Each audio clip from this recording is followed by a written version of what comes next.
Te diría que arranco con lo que es la educación, que es un proyecto que para mí es de largo plazo, pondría un 20%.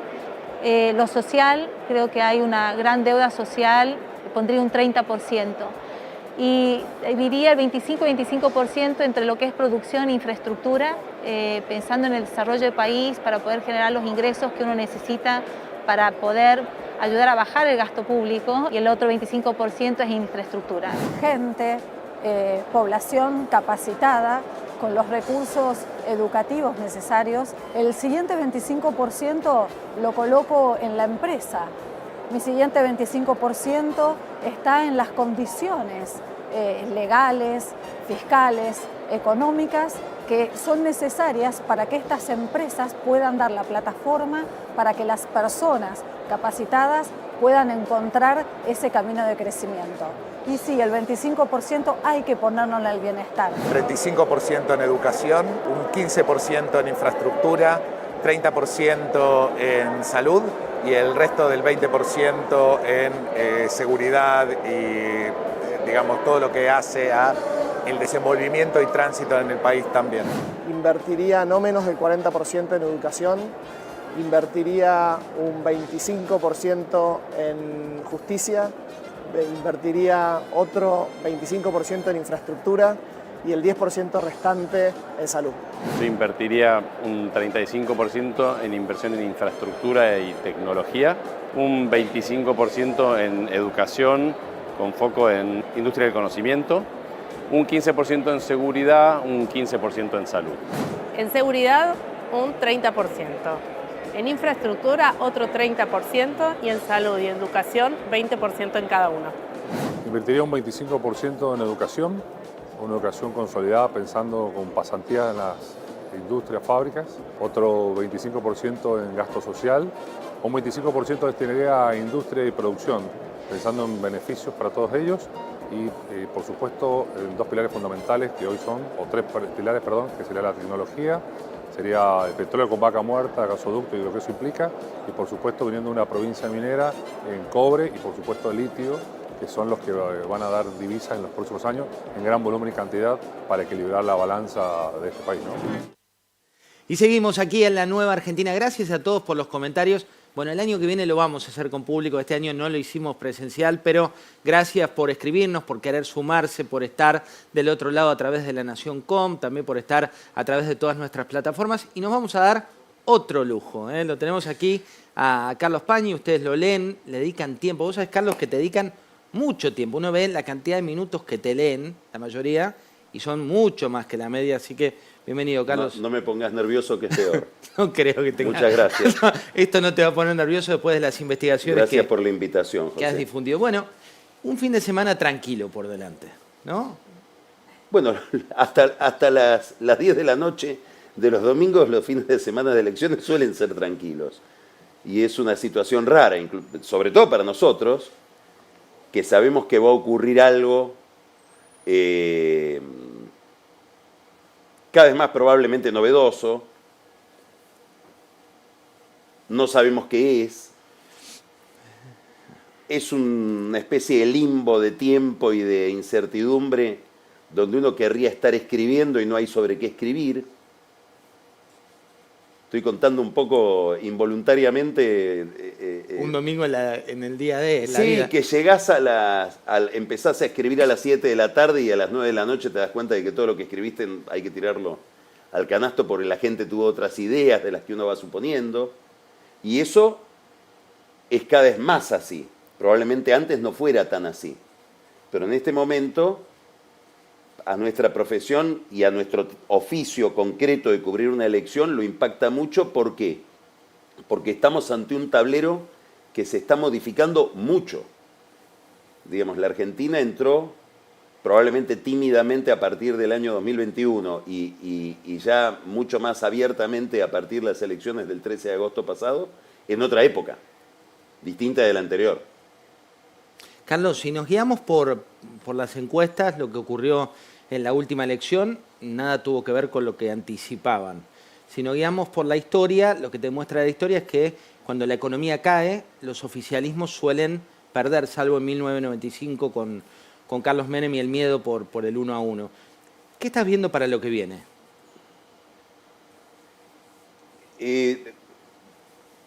Primero me interesa ver el tablero, más que las piezas. Más que las piezas que se mueven, que serían los candidatos, etc. El tablero es un tablero que se modificó. El escenario es otro, digamos, el terreno sobre el que se mueve la política es otro. ¿Qué quiere decir esto? Primero, un nivel de abstención muy grande, que probablemente se reduzca un poco en estas elecciones del domingo. El gran desafío de los candidatos, de las fuerzas políticas que compiten, es encontrar cuál es la carnada para ese ciudadano que decide no ir a votar, por distintas razones, por desapego, por demasiado apego y mucha bronca. Después tenemos la segunda incógnita importantísima, que es cómo se comporta todo un electorado que, en repudio a lo conocido, ha decidido optar por lo desconocido, que es Milei. Que puede para muchos ser bueno, para otros ser malo, pero para todos es desconocido. Digamos, Milei presenta enormes incógnitas. Entre otras cosas porque supongo que él debe tener enormes incógnitas respecto de la realidad en la que se mueve, porque es un tipo absolutamente nuevo en un oficio antiguo. Esto es un desafío para las otras dos fuerzas políticas, que ejercieron una representación casi duopólica entre, pongamos, 2003, marcadamente 2015 y ahora. Es decir, dos fuerzas políticas que en las primarias del 2019,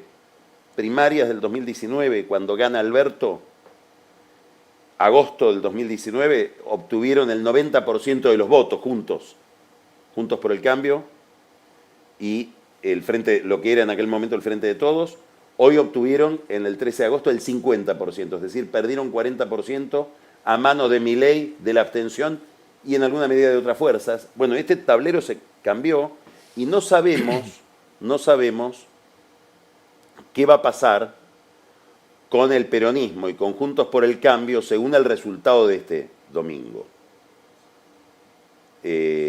Si Patricia Bullrich no entra al balotaje o si Massa no entra al balotaje, ambas fuerzas van a estar destinadas a una transformación. Probablemente hasta podemos imaginar una ruptura, porque las dos están atravesando una crisis. El peronismo está atravesando una crisis muy importante y Juntos por el Cambio también. De esa crisis los puede rescatar el poder, ganar, tener el gobierno.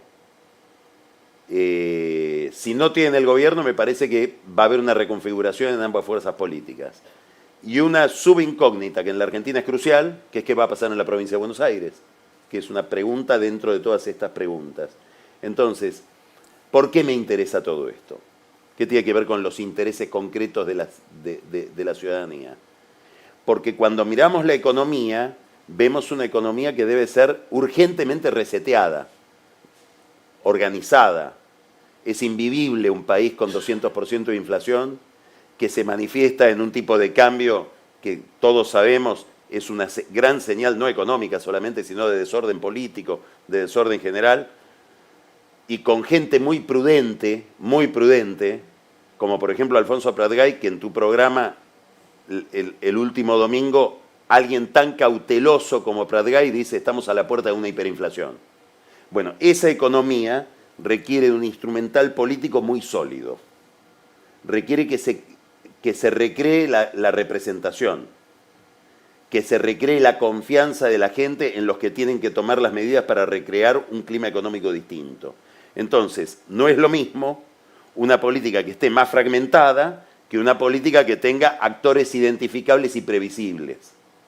Ojalá tengamos esto segundo, pero cuando ves el juego no estamos tan seguros de que vamos a tener eso segundo. Entonces, ya ahí empieza una especie de perspectiva muy nebulosa, muy brumosa. Utilizaste una palabra muy de época, que es reseteo, ¿no? Cuando uno ve los estudios y demás, sobre todo en los jóvenes, te dicen: yo quiero un reseteo, quiero volver a empezar, quiero barajar y dar de nuevo, y ahí es donde gana en parte Milei. ¿Qué implica resetear un país? Primero implica una fantasía, porque es imposible resetear un país como reseteas una computadora. La promesa del reseteo como operación inmediata, como operación instantánea, es una promesa falsa, de cumplimiento imposible. Cuidado con esas promesas. El Papa acaba de hablar de los flautistas de Hamelin, que no enamoran o encantan serpientes como el flautista de Hamelin, sino personas, dice él, que es la fantasía de que podemos salir rápido, de que el pantano se seca y hay alguien que lo puede secar. Y en realidad eso es una fantasía, del pantano hay que salir. ¿Con qué? Con alguna renovación, pero también va a haber elementos que son los elementos que van a permanecer, con los que habrá que negociar, a los que habrá que modificar. Digamos, apretar un botón y que todo vuelva a la normalidad es imposible. Entonces, el gran problema es cómo generas confianza para un proceso que va a ser temporal, que va a ser lento, y en el cual a una población que no quiere sufrir más, que quiere escuchar el mensaje de los pastores electrónicos a las 2 de la mañana, pare de sufrir, que es el mensaje que le dicen los pastores a gente que a las 2 de la mañana no puede hacer otra cosa que mirar televisión por el nivel de ansiedad que tiene, le tiene que decir: yo te voy a hacer sufrir un poco más, pero con tal credibilidad que vos vas a aceptar ese sufrimiento, me vas a acompañar en el sacrificio y a lo largo del tiempo vamos a lograr una modificación. Bueno, esa es una operación propia de la política, es lo que espera uno de la política, que tienda un puente entre el presente y el futuro, y la política, para atenderlo, tiene que ser creíble, porque si no vamos a ir a una nueva frustración. Y es muy probable que vayamos a una nueva frustración. Con lo cual estamos en una encrucijada extraordinariamente compleja, porque no existe el reseteo. Y ahí es lo que vos decís de ilusionarse o imaginar algo que no es real. Estamos con un proyecto nuevo que dura 1 minuto que quiero compartir con vos, que se llama Mini Candidatos, ¿no? Porque muchas veces vemos la política desde un análisis muy profundo y fuimos a preguntarle a los chicos, que son tal vez la base de esta nueva Argentina, ¿qué significa un presidente? ¿Cuál es la idea de un presidente? Un proyecto que lidera Soltesta. Mirá lo que dicen los mini candidatos.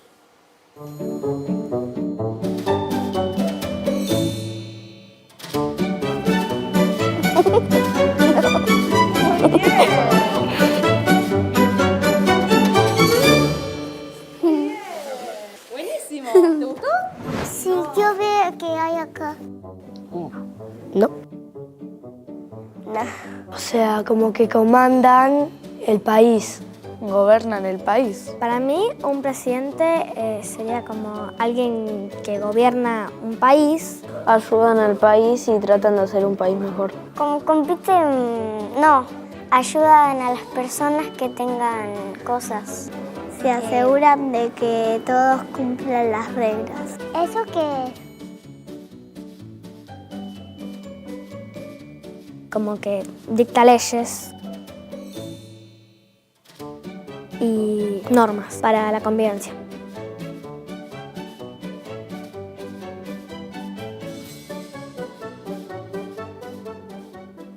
¿Qué hace un presidente? Bueno, eso que dicen estos chicos. Y el presidente Son dos ideas muy interesantes las que aparecieron ahí. No es alguien que hace un país distinto. Es alguien que ayuda a la gente, lo dijeron varias veces, y apareció varias veces una idea importantísima.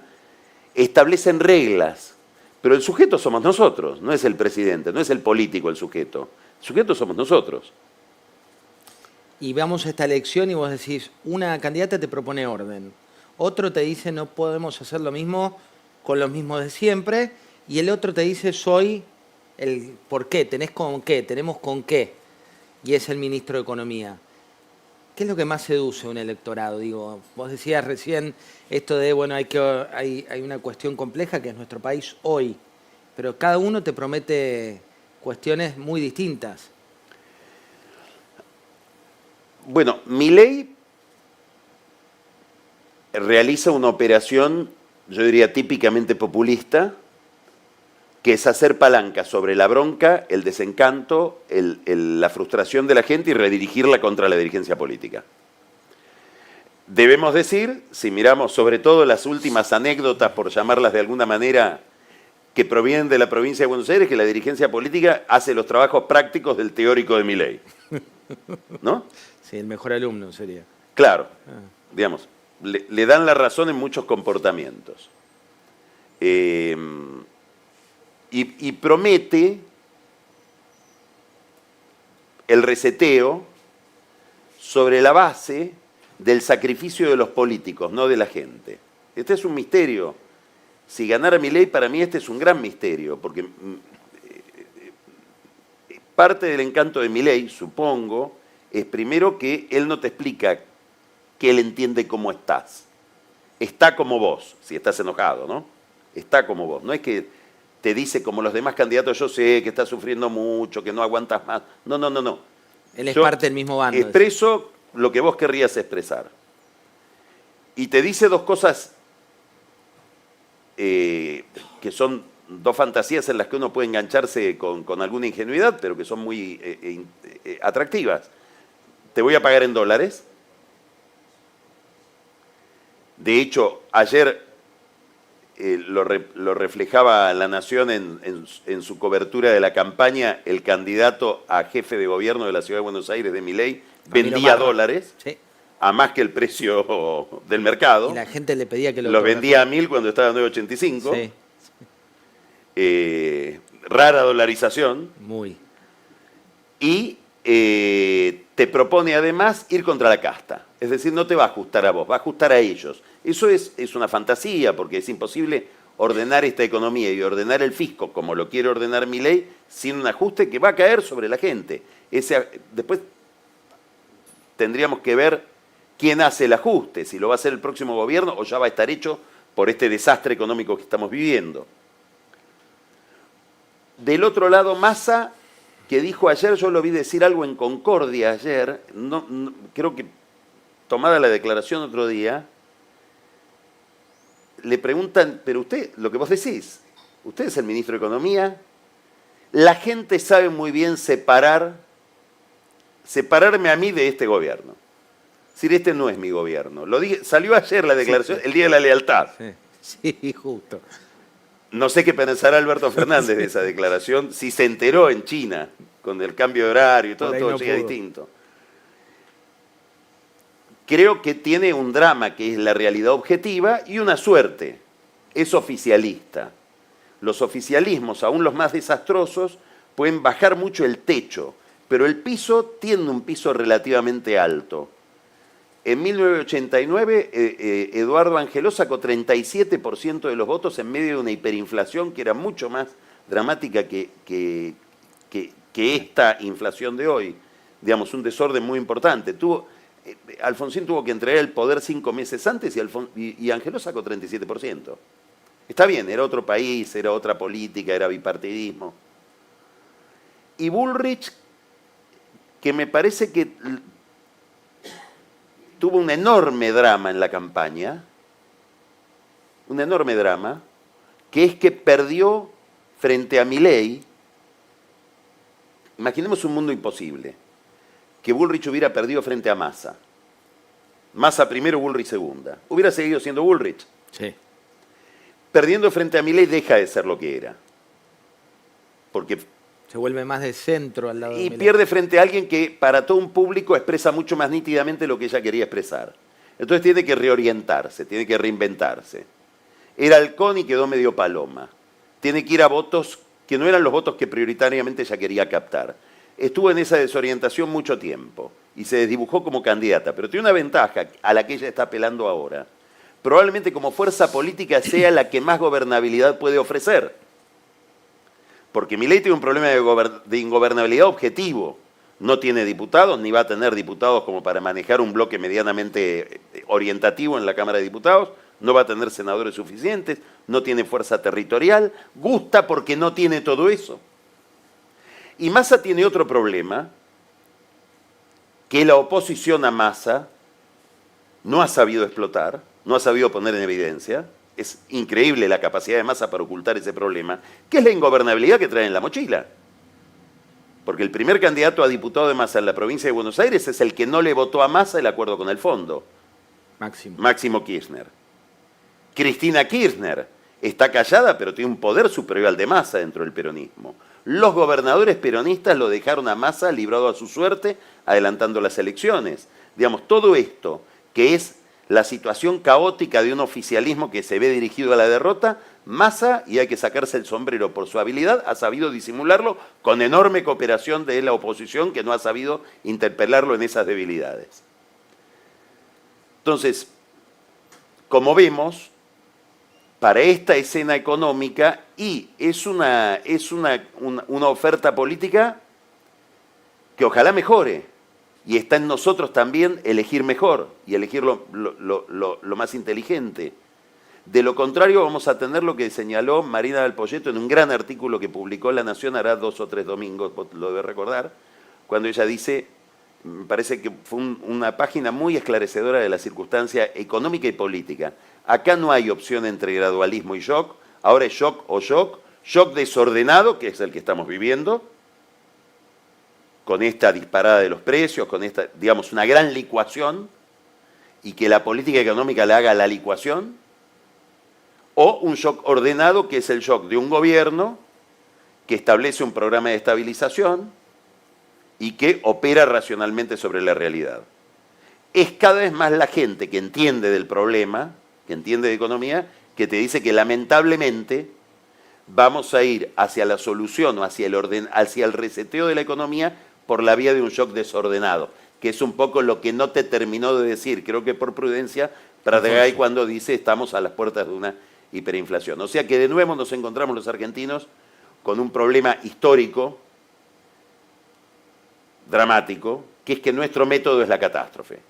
Digamos, nuestra forma de resolver los problemas es meternos en sucesivas catástrofes. Necesitamos para salir de la dictadura la guerra de Malvinas, necesitamos para salir de la inflación de hiperinflación, necesitamos para salir de la convertibilidad un colapso social, y ahora daría la impresión de que nos metemos un poco a ciegas en lo desconocido y la realidad irá operando, y el próximo gobierno veremos cómo se maneja con esas arenas movedizas en las que ya estamos instalados, en un incendio que es fácil provocar y muy difícil después aplacar.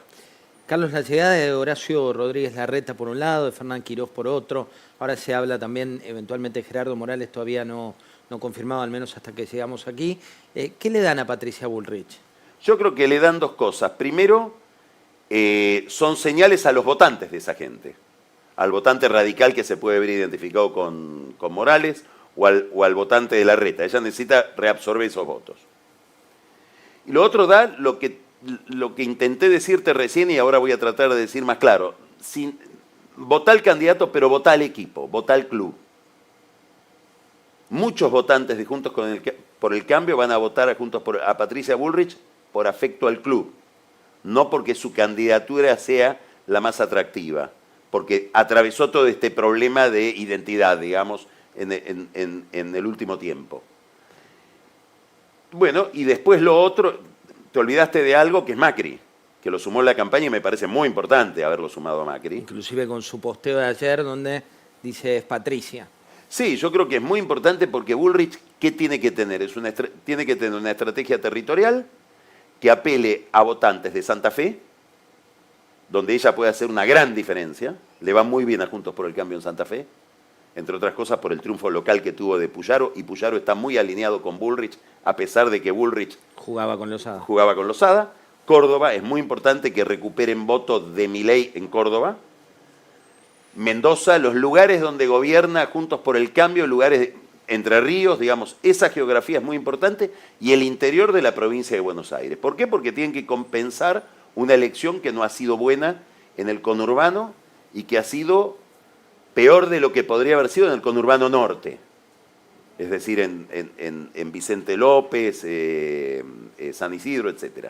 Entonces, esta estrategia, creo que para esta estrategia la figura de Macri, más que la de los otros, que tiene un encanto especial en Córdoba, en Santa Fe, es importante. Y ahí va a ser muy importante el aporte de los gobernadores electos de Juntos por el Cambio, sobre todo los del radicalismo.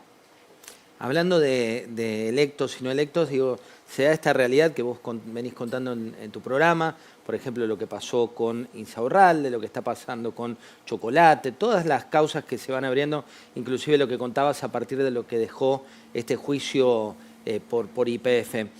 Todas esas canteras que se van abriendo, en otra época eran decisivas para un voto y una cuestión de corrupción o de disvalores era fundamental.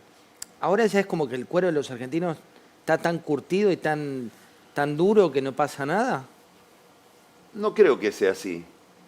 Creo que los escándalos de corrupción, primero, consolidan determinado voto.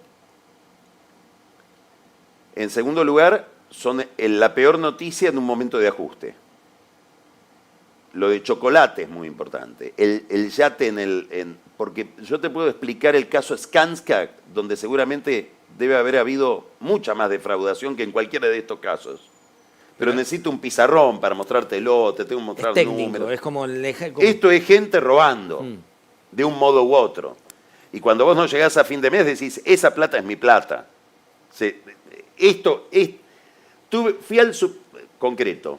Fui al supermercado y tuve que cambiar la marca de yerba porque no me alcanza para comprar la yerba que compré toda mi vida. Es decir, con la yerba me cambiaron de clase social.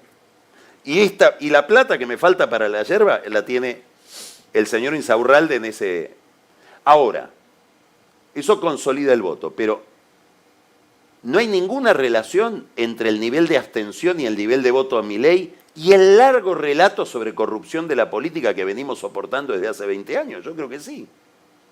Digamos, yo creo que cuando vemos los niveles de abstención, cuando vemos el daño que se le ha hecho a la democracia con produciendo semejante desencanto en la gente, bueno, es el resultado de una clase política que no ha sabido resolver la crisis económica, y esa crisis involucró a todos los gobiernos. Digamos, miro, y fue Cristina con Kicillof, lo pusimos a Macri, tampoco pudo, y lo pusimos a Alberto ahora con Cristina y tampoco pudo. Mucha gente dice, no serán todos, pero además hemos estado a lo largo de más de 20 años asistiendo a un espectáculo bochornoso de políticos que tienen que dar cuenta en tribunales de robos espantosos, acusándose unos a otros, hablando de que todo eso en realidad es una persecución imaginaria del lawfare.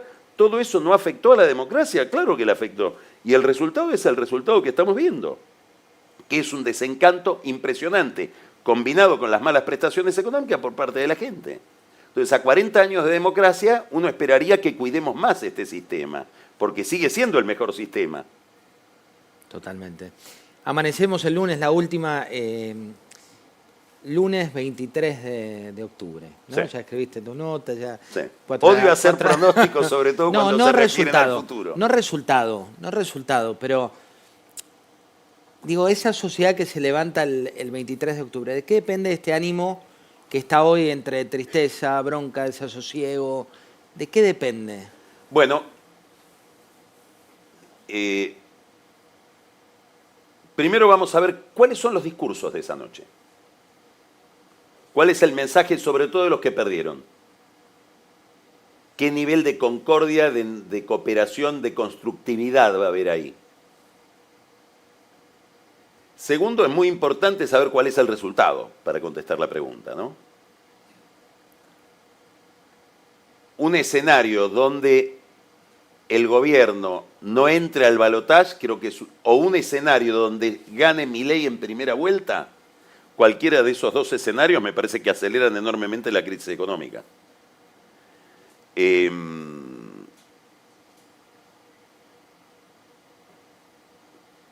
¿Cuál es la consistencia del que ganó?